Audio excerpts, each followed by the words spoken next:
నిన్న రేవంత్ రెడ్డి గారిని ఇంటెలిజెన్సీ చీఫ్ని గిట్ట కలవడం జరిగింది. లోకల్గా జరుగుతున్నట్టు ఒక సమస్యలు ప్రోటోకాల్ విషయమో కానీ సెక్యూరిటీ విషయమో కానీ అక్కడ జరిగే విషయాలన్నీ ఎస్పీకి కలిసినాం, కలెక్టర్ కలిసినాం. ఇంతకుముందు సోదరుడు మా ప్రభాకర్ నన్ను డైరెక్ట్ ఇంటెలిజెన్స్ చీఫ్ని ఎందుకు కలవాలన్నారు. ఇంటెలిజెన్స్ రిపోర్టే డీజీకి కలిసి ల్యాండ్ ఆర్డర్ డీజీకి పంపుతారు, డైరెక్ట్ డీజీ తీసుకోడు. Intelligence report gross level report అలా పంపితే దాన్ని బట్టి యాక్షన్ ఉంటుంది. ఇది మంచి ఆచరణ అనేది. ఎందుకంటే మేము రేవంత్ రెడ్డి గారిని నిన్న కలుసుకోవడం ఒకటేసారి కాదు, ఇంకా 100 సార్లు కలుస్తాం. తప్పేంటిది? మొన్న రేవంత్ రెడ్డి గారు మోదీ గారిని సెంట్రల్ మినిస్టర్ అందరూ కలిసిండు రాష్ట్ర అభివృద్ధి కోసం. మా నియోజకవర్గ అభివృద్ధి కోసం 100 సార్లు కాదు 1000 సార్లు కలుస్తాం. తప్పేంటిది? తప్పకుండా కలుస్తాం. వారు ఇచ్చిన వాగ్దానాలను ప్రజలకు ఇచ్చే రీతిలో మేము ఫైట్ చేస్తాం. కేసీఆర్ గారు మేము హ్యాట్రిక్ ఎమ్మెల్యే కావడానికి 3 సార్లు నాకు బీఫామ్ ఇచ్చి మా మీద పూర్తి నమ్మకం విశ్వాసం ఉంది. మాకున్నది మాకు వాళ్ళకి మీద ఉన్నది కేసీఆర్ మీద.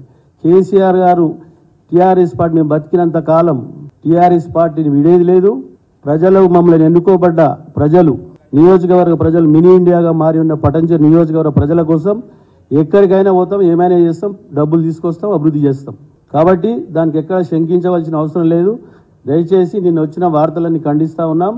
తప్పకుండా తెలంగాణ రాష్ట్రం 2014 వచ్చిన నుంచి 2023 వరకు ఏ విధంగా అభివృద్ధి జరిగింది, పక్క రాష్ట్రంలో మనతో విడిపోయిన రాష్ట్రం ఏ విధంగా జరుగుతూ ఉన్నది సార్ గమనించండి. మీరు అనవసరమైన కాంగ్రెస్ నేతలు, బడా నేతలు, పెద్ద నేతలు అందరిలో టీఆర్ఎస్ కాంగ్రెస్లో కలుస్తారని చెప్పి ఓగానాలు రాస్తే కుదరదట్లా.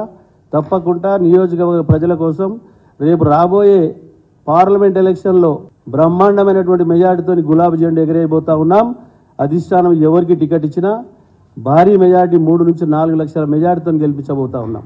ఎందుకంటే కేసీఆర్ గారు సిద్దిపేట ముద్దుబిడ్డ, సిద్దిపేటకి వెళ్ళి రాజీనామా చేసి ఈరోజు రాష్ట్రాన్ని, తెలంగాణ రాష్ట్రం చనిపోయే రీతిలో వరకు వెళ్ళి దీక్ష చేసి ఈరోజు ముఖ్యమంత్రి గారు తెలంగాణ సాధించిన తర్వాత తెలంగాణ రాష్ట్రంలో ఉన్న సంక్షేమ పథకాలు, అభివృద్ధి జోడు గుర్రాలాగా ఈ 10 సంవత్సరాలు ముందుకు తీసుకుపోయిన సంగతి మర్చిపోలేరు జనం.